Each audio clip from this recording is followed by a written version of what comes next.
Hi everyone.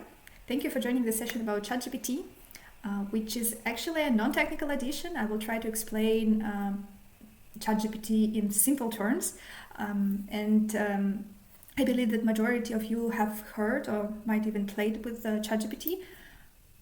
And I know that many people know about it, but not so many people are familiar with its inner workings. So many people believe that it's kind of a jack of all trades that can cope with each and every task. And my motivation is to give this talk about how ChatGPT works under the hood in simple terms to the broader audience so that they understand the potential use cases and limitations of such a system. So let's start. And by convention, I should introduce myself to the audience, but I decided to delegate this. So I asked ChatGPT to introduce myself to the audience by giving it some main points about myself. And that's what I got. This is a pretty common use case, I would say, to summarize something. But it kind of covered all the main points that I wanted it to cover in a neat English. So it's correct. I'm an NLP engineer. I work in the field of aspect-based sentiment analysis. I'm indeed passionate about NLP, and I like giving talks and writing about NLP. And today I will try to explain to you how actually ChatGPT works.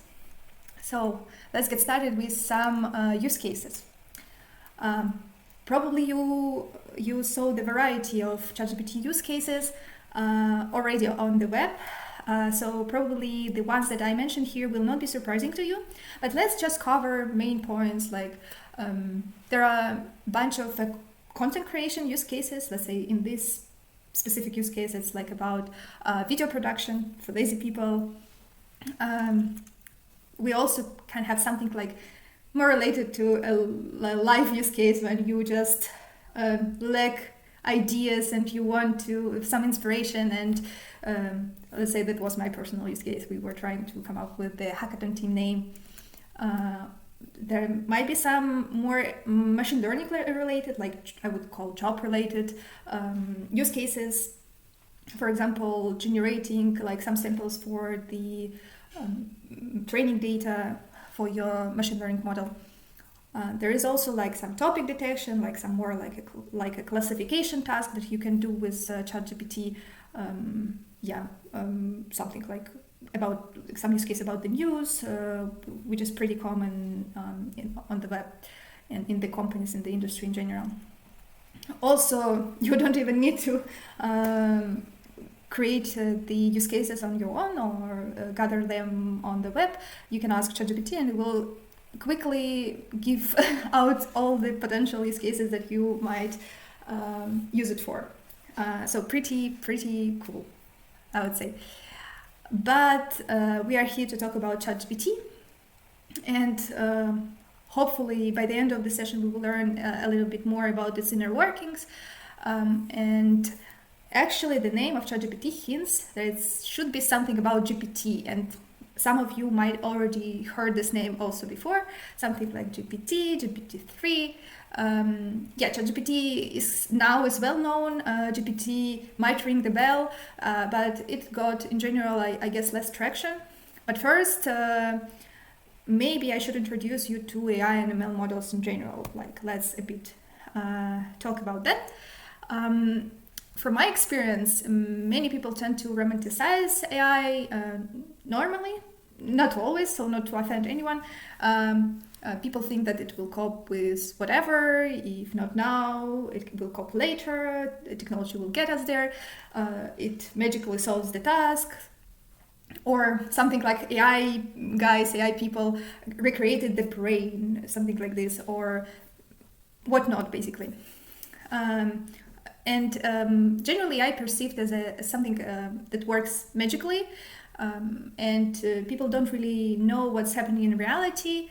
So coming back to the AI magic box, in fact, and simply viewed, all magic comes from numbers.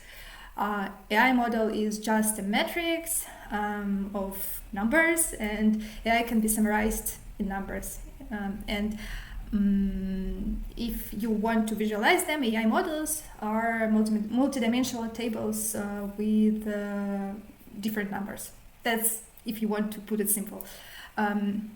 Generally, the bigger the table, the more powerful the AI. So the more numbers you have, the more powerful AI. And that actually explains why big tech companies kind of roll out those kind of solutions more, because they have more powerful computers to compute a bigger table of numbers.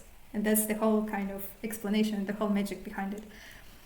And as you may guess, not only a model, a collection of numbers, but whatever comes in and comes out of such a model, also numbers. Even text is a number, and the labels that you want the model to tag something specific or to classify, it's also a number. In the end, that's what a model will see. It might be a bit disappointing, but maybe it's a bit of a lie. The magic is still there. It's like everything is a number, but we can influence how those numbers are computed.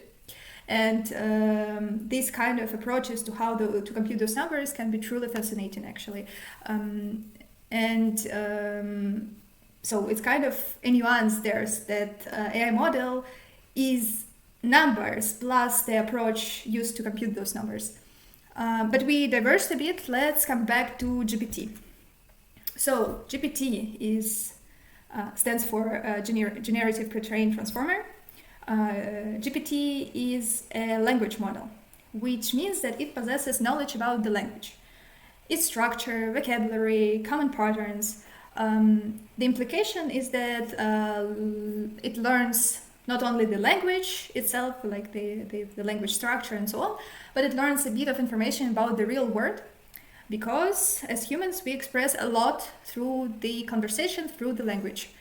And this model is actually a textual model, and more to that, it's trained. So let's talk about what it means. So models are trained, and models are actually trained like people. So they see, they repeat. They see more, they repeat more. Sometimes they don't want to learn as any human. Sometimes they fixate on some specific material and start seeing it everywhere, like basically humans that learn something new and want to brag about it, that they learned it and they start to see it everywhere. Sometimes the models forget. Sometimes they retrieve some information from their memory that we, as humans, we want them to forget, actually. Let's say some personal data.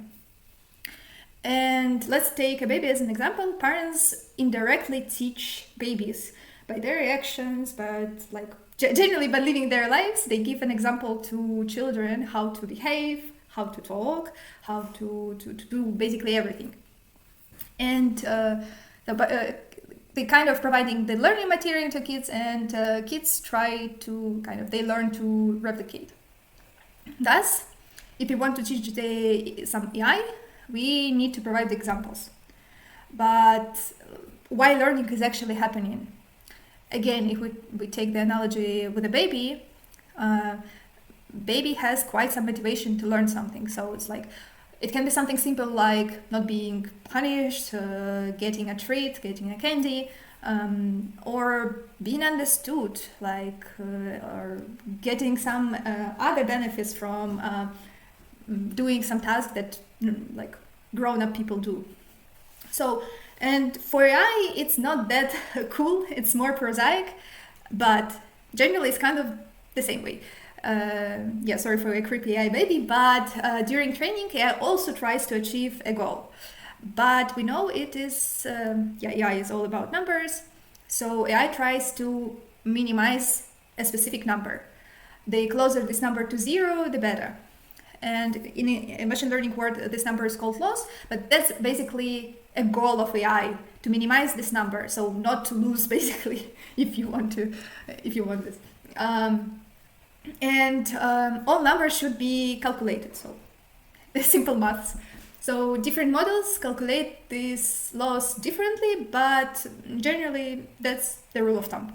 And what is the ultimate goal of ChatGPT? first GPT model. A slight reminder, GPT is a language model, so it needs to learn something about the language. And the goal of GPT would be to output a fluent text. So how to achieve this fluency? Probably the goal of the model should be, like, since we know it needs to minimize the loss number. So this number, how it can be calculated, probably it should be some fluency measurement. And there are different ways how to measure fluency. We will not go into this, but that's how it is. So it tries to increase fluency of the text, like as a goal. And what would be a good example? Obviously a text. So likely we have text in abundance, so we can gather text from different sources like books, articles, papers, like web resources, Reddit, and so on, and feed it into the model. So given this kind of array of text, it will eventually learn how to, like by those text examples, it will learn how to reproduce maybe this kind of text and this kind of language patterns. It will learn from each incoming example, and initially, obviously, we can expect some rubbish output. Later, it will pick up different language patterns, hopefully, and will become more fluent. But what on the technical side is happening, those tables with numbers that I already mentioned earlier will be adjusted in such a way so that it outputs kind of more fluent, coherent, and cohesive text. That's kind of the ultimate goal of GPT.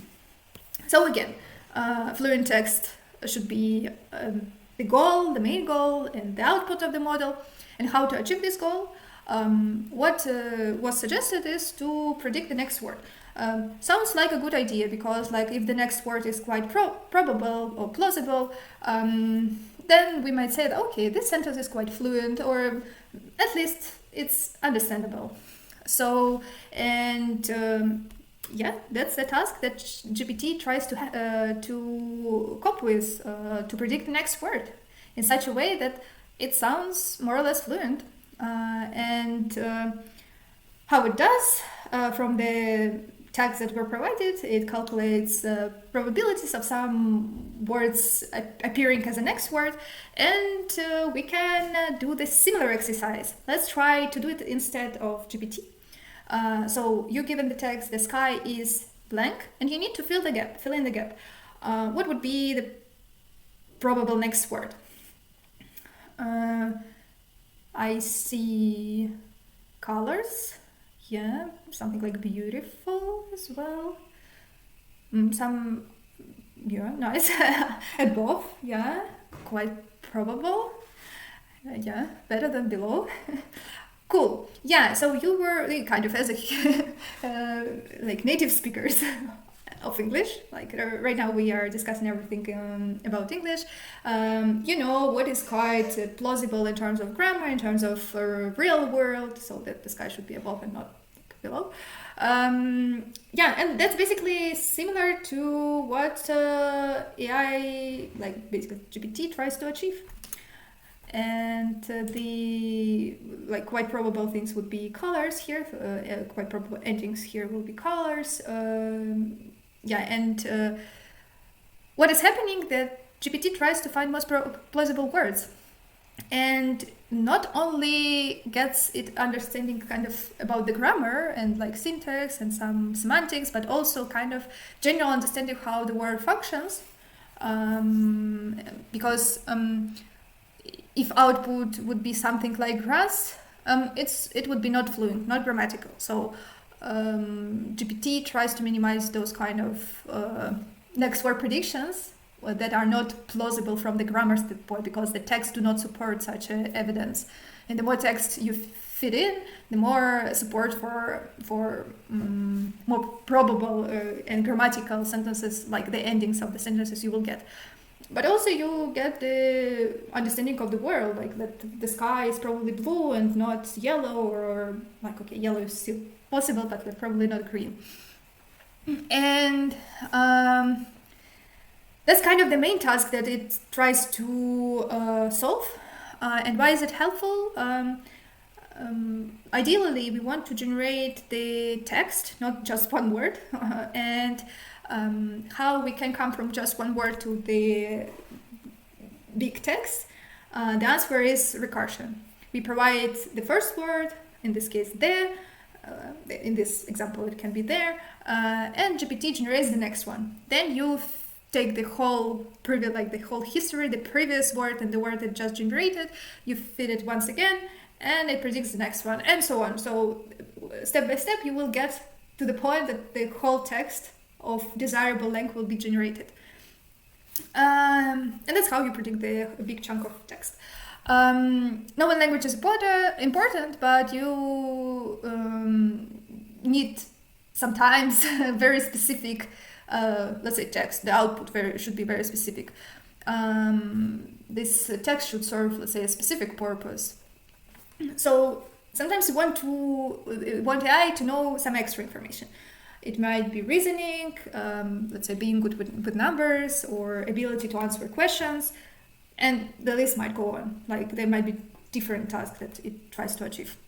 And actually GPT also knows how to deal with entailment and logic. It was trained on such a task as well. So there were like guided kind of examples where you have the example and the solution to this example. And basically GPT knows how to entail, so it knows like if something then something. It can do it to some extent, obviously not like perfectly, but to some extent. It also can say you what things are similar and what are not similar, because for models it's not actually a very simple solution, because you need to kind of guide them into what you can consider similar and what is actually different. Because initially you might end up that I am a software engineer and I'm not a software engineer, basically not the opposites, and they are similar. And actually it really depends on the task, because in some cases even for humans it can be similar cases and not the opposite ones. And GPT also knows how to answer questions. It was trained on question answering dataset, and after it's trained it can be used to predict basically text. You get text in, you feed text in, you get text out, and input depends on model capabilities. Basically for ChatGPT it can be a question or request to generate something. So basically a textual input that kind of guides it through question or through examples on how to answer your request and how to complete your request. And let's look a little bit into a scrapbook of ChatGPT evolution. Initially, when GPT was a child, it was born in 2018, and it was quite small model with not many parameters. Like it was actually a lot of parameters, but after years, looking back, we can say it wasn't that many parameters. And over years, it grew into a very big model. It's not the biggest model to date, but it's like decent size, I would say. We even heading towards like more like bigger solutions, I would say, and probably we soon will face something like GPT-4.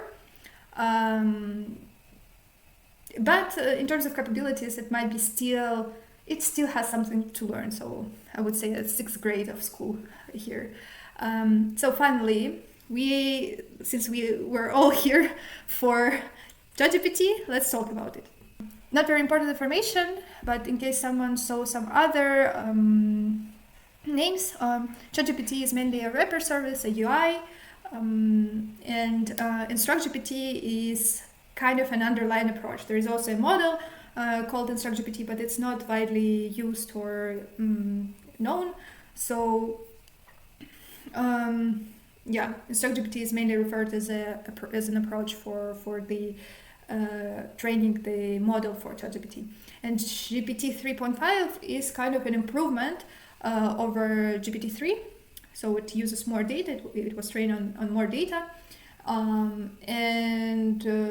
This model was a backbone for all developments for ChatGPT. OpenAI, I have a logo here. It's all the credit goes to OpenAI for those models and solutions. And we going actually into kind of answering the question, how does ChatGPT work? In fact, nobody knows. OpenAI actually is not that open, but we can guess from their published papers and open resources how it works under the hood, what kind of technologies they use, what kind of training approaches they use. The underlying reason for success of ChatGPT is reinforcement learning from human feedback. I would suggest to remember this acronym. We will use it further. But the basic idea is that human gives direct feedback on how good the output of the model is.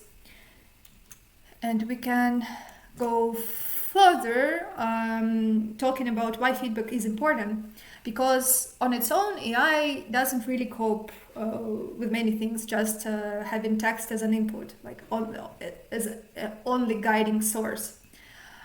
It picks up a lot of good things, but also a lot of evil. Since the majority of data that AI models use for training is web text, it can get, normally it gets a lot of bias, it can be very toxic, and the main problem of generative model is a hallucination. It can make things up because according to data it's quite a plausible pattern.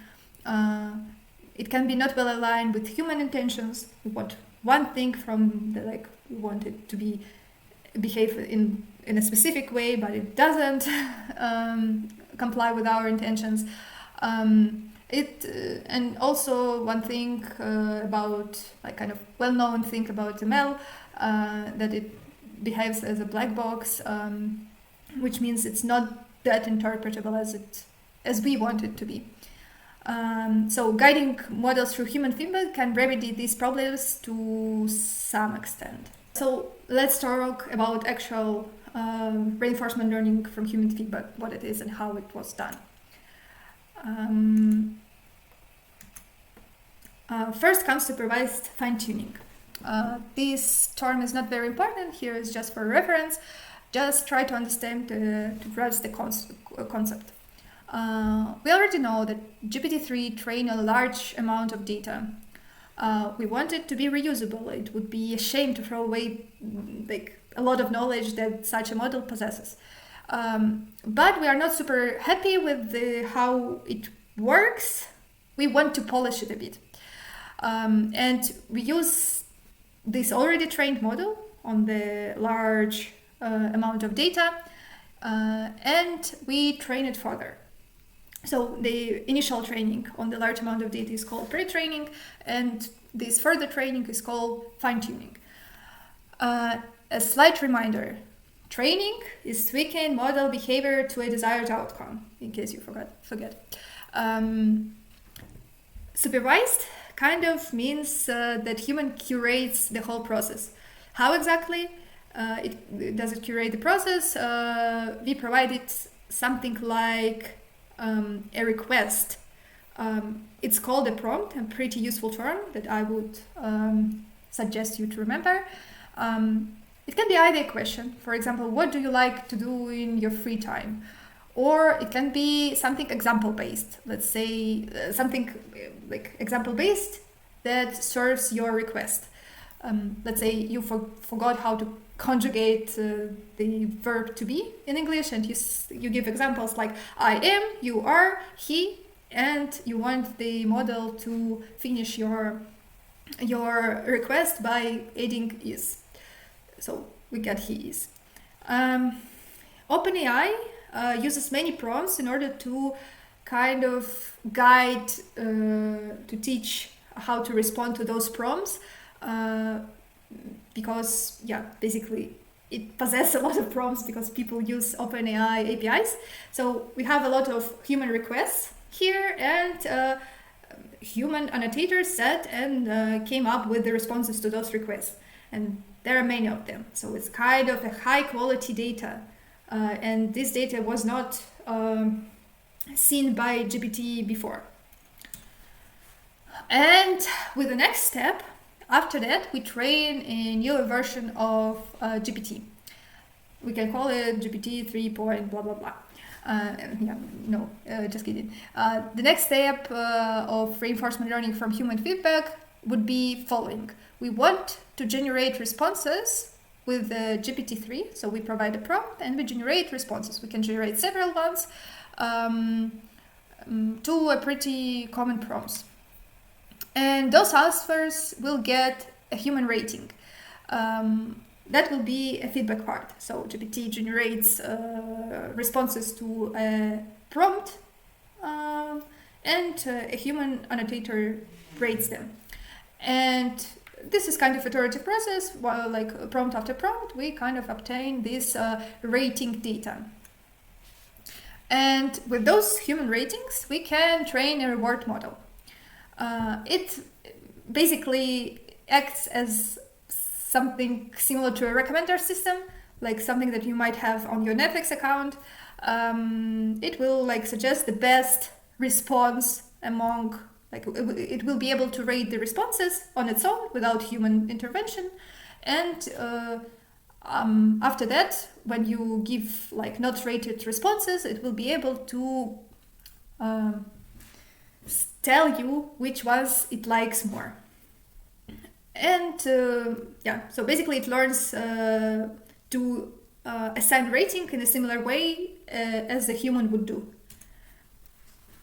And in the next steps comes reinforcement learning. Again, no need to remember the term. We will just cover the main concept. It might be perceived as a game. Two models will compete with each other. One is our true GPT without a head, and one with like kind of a replica model. So basically a copy of our GPT, which has a head. And replica is slightly changed. It just produces a little bit, so it has different numbers inside, but they differ just in a slight way, so to produce a slightly different output.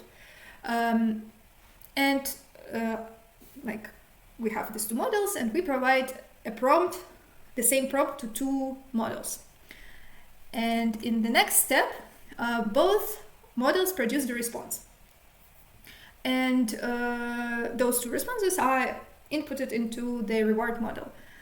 And since it's a game setup, these two models try to compete with each other for the best response. So reward model may be seen as a judge. So it judges the responses. Since now we know that reward model can replicate the human capability to assign rating, what is the better response, it assigns the rating. And so reward model rates those responses, it assigns a loser and a winner, and if replica is better, the one with the head, then the update is happening. So replica replaces the actual model because it's better, and actual model is worse, so we can discard it. And new replica is created and tweaked a bit.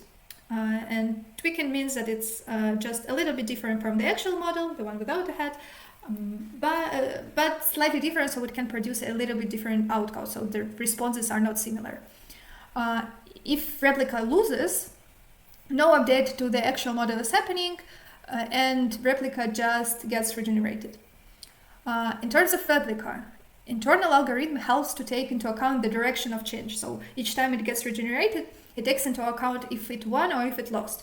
So if it won, it means that it was a good change. So the difference between actual model and the replica model was good. So we want to continue to change in the same direction. And the algorithm takes it into account. If a replica lost, it means that the change was not that good, maybe bad one. So let's backtrack and explore another direction of change. So we tried out this scope, it didn't work out, let's try out some other direction for a change. So it will still be different response, but in some other way different. And that's basically it. That's the whole magic. So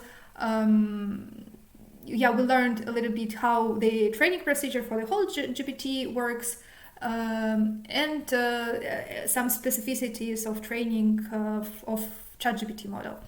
ChatGPT is good because it has high quality data which humans have annotated, and it's trained to provide better responses for prompts. So it's guided into better responses basically. But ChatGPT is not perfect. It's not a panacea. It has quite some limitations. Sometimes it still can produce nonsensical answers because it's pretty hard to kind of create safeguards for that. We have a lot of data and it can kind of create quite plausible patterns from like language patterns which do not correspond to the real world facts. It can be very sensitive to tweaks in the input. So once you change something in the input, it can produce completely different result. It can be biased. It can guess human intentions. Sometimes it's not. People complain that it doesn't produce diverse contexts, and it needs safeguards in place. The main idea is to make ChatGPT less toxic, less harmful, and so on. So let's check out those limitations with examples. First, it's kind of an illustration of a factual error. So it's like we discussed some nonsense output. So it's kind of example of it. So the answer is actually correct, but the explanation is not that correct. The next example is another factual error. Here we can see a bit of a logic problem when it talks about the number of days in a month. It's not particularly correct in its explanation. We also see some attempts to explain itself. So it's like something about self-awareness.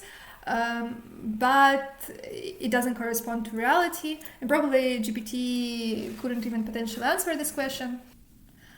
Here's an example of safeguards taking place and ChatGPT, an example of ChatGPT being sensitive to tweaks in the input. So we see that